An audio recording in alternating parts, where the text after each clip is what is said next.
E aí galera, bem-vindo a mais um vídeo Vida de Técnico. Você que gosta aí da nossa série Retro Hardware, hoje vai ter uma surpresa. Vou mostrar aqui alguns itens que eu tenho de placas de vídeo. Vamos começar aqui com esse exemplar aqui, ó. Uma placa de vídeo 3D na era dos 486, que isso aqui fazia muita diferença. Que é uma S3 Virgin DX.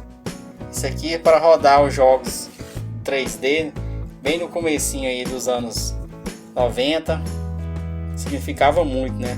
Os anos 80, 90, né? Então ela tinha 4 megas de memória, né? E tinha uma aceleradora 3D. E o interessante é que, por exemplo, você tinha módulos aqui de 512 KB. Se você quisesse melhorar a memória, um upgrade de vídeo, você colocava esses outros módulos aqui, ó. Ele podia ser de 1 mega e podia ser de 512 KB. Se não me engano, tinha até módulos de 2 megas. E realmente significava muito na época, né? Isso aqui você colocava aqui num Pentium, num 486 ou num Pentium 100. Isso aqui virava um tiro para você usar as aplicações 3D e o MS-DOS também, aceleradora gráfica. Então era top.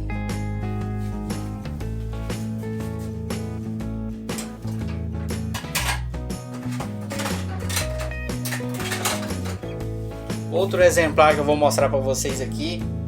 Essa aqui é era distribuída pela Creative Labs, que é a Permedia 2. Essa aqui também tem 4 megas, né? E o modelo dela tá aqui, é uma CT6610. Então era uma aceleradora gráfica. Se não me engano, o nome dela, ela utilizava era Blaster. Pode ver aqui o modelo. Então essa aqui era conhecida como Creative Blaster, uma aceleradora gráfica também 3D que também tinha 4 megas e o slot dela igual a outra era PCI. Então os módulos de memória vinham aqui, ó. E o interessante também é que algumas memórias você fazia o upgrade dela aqui também, ó. Ela tem esse modelo aqui, ó, com 8 megas. Você fazia o upgrade também, ele vinha um encaixe aqui, tipo uma memória de notebook, e algumas placas de som também vinha com esse tipo de expansão. Então era bem interessante. Isso aqui também rodava os jogos 3D da época.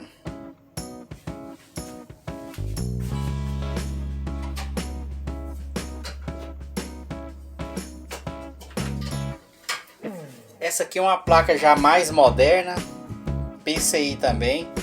Era muito utilizado também nos computadores acima de 200 MHz, né? Porque era uma época que as placas já eram comum, né? Alguns computadores já até vinham com placa 3D interna, mas esse daqui não. Esse aqui era um upgrade para quem queria utilizar nas placas mães mais antigas, né? Então essa aqui é uma ATI Rage XL. Essa aqui já tem 8 megas, né? Então já tinha também saída de TV out, né? RCA para você jogar a imagem do computador na TV. Isso aqui era uma novidade. Aqui tem até a idade dela aqui, ó, 2002. Então era um upgrade bem interessante na época. Não era muito boa, né, para os jogos da época mesmo que ela saiu, mas era uma alternativa legal aí.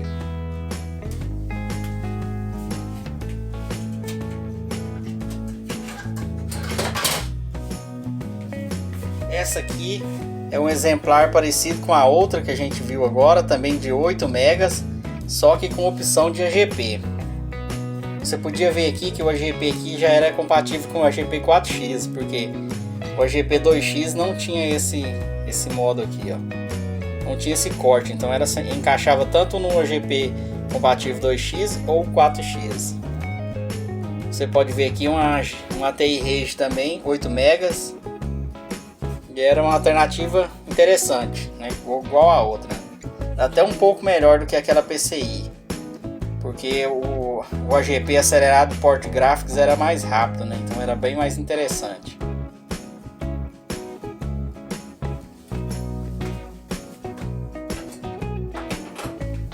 Essa placa que eu vou mostrar agora também era a versão barata daquela que eu te mostrei para vocês. Esse aqui era uma que foi muito vendida porque o preço dela era muito abaixo daquela lá, né? Uma aceleração mais lenta também. Que essa aqui é da Asus, né? Pra quem não sabe, a Asus era muito comum nos computadores baratos, né? Ela vendeu muita placa-mãe aqui no Brasil. Porque era uma marca bem interessante, né? Pelo preço. Você comparava aí uma Asus e uma Soio, que eram as mais famosas aqui no Brasil. A Asus ela tinha um preço bem mais em conta, praticamente a metade do preço, né? Essa aqui também é uma placa de 8 megas, uma aceleradora gráfica, mas era mais lenta, né, do que a TI. Mas era muito vendida essa plaquinha aqui, ó.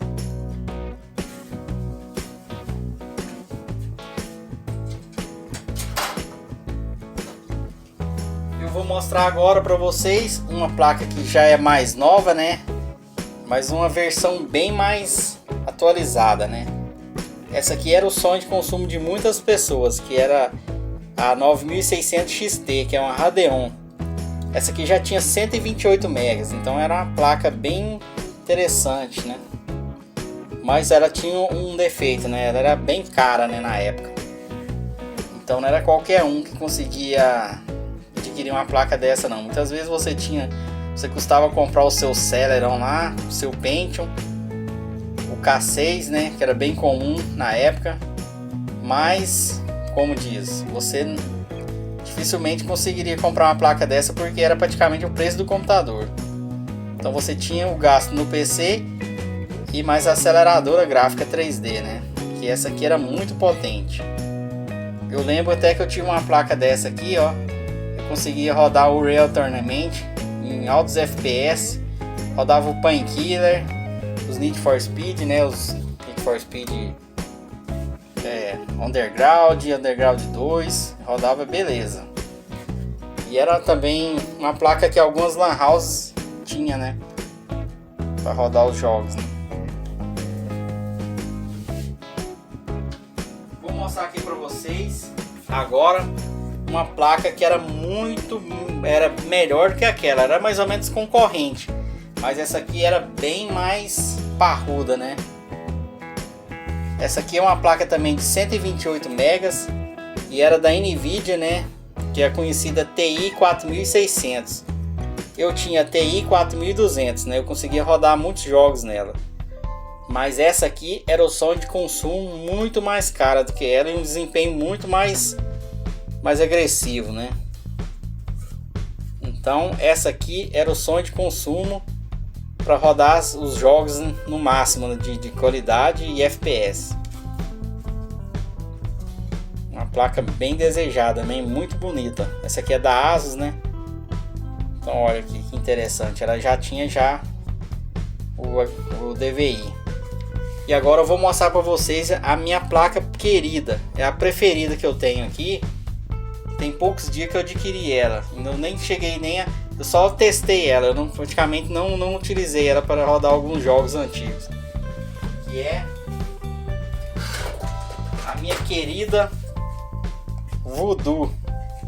Essa placa aqui, ó, gente, é uma PCI também, é uma Voodoo de 16 megas. O interessante é que ela só rodava em 16 bits, mas a aceleração gráfica dela era muito forte. Inclusive para rodar o Unreal 1, Need for Speed Porsche. Então era muito interessante, galera. Minha primeira placa que eu tive foi uma mais ou menos igual essa aqui, uma verdadeira aceleradora gráfica, né?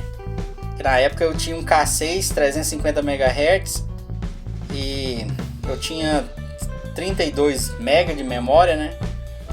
Que foi o segundo computador que eu tive, que o primeiro que eu tive foi se não me engano era 166 MHz, era um compact e tinha 16 MB de RAM, Windows 95, então eu ia rodar os jogos nele, praticamente todos os jogos ficavam lentos, né? Com exceto alguns jogos do MS-DOS e alguns mais simples do Windows.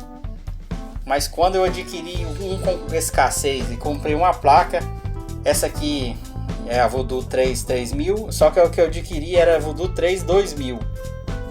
Era mais fraca do que essa um pouco, né? Era pouca coisa. Mas era uma placa assim que você colocava ela, você rodava qualquer jogo da época. E era muito lindo. Você é acostumado com PlayStation, eu tinha PlayStation, né? Depois eu adquiri o computador, mas você nem comparava os gráficos. PlayStation, Nintendo 64, isso aí, ó, era praticamente outro nível, né? Então essa aqui foi uma placa que me deu muita felicidade, né? Uma igual essa daqui. E aí, galera, tem mais algumas aqui, mas são placas comuns, são placas novas, né? Então essas não são muito interessantes mostrar, não. Então, galera, se gostou aí, posso fazer uma ali de placa de som. Eu tenho várias placas de sons ali, bem antigas. Se você gostou aí, dá um joinha. Se você já teve alguma placa dessa aí, pode comentar. No próximo vídeo aí, eu posso até mencionar vocês aí no comentário. Se tiver alguma história também, conta aí no comentário que a gente vai conversar aí no próximo vídeo do Retro Hardware, né? Mostrando as placas, né? Então eu pretendo mostrar a placa de som, vai depender aí do comentário de vocês. Se você já teve aí, comenta qual foi sua primeira placa, seu primeiro PC, quais os jogos que você rodava aí. Se você gostou do vídeo aí, então, galera, dá um joinha. Se não é inscrito no canal, quiser se inscrever, acompanhar e ver os outros vídeos que eu tenho de hardware antigo, de hardware novo, de assistência também, pode conferir aí, beleza? Então um abraço a todos e valeu! E o joinha!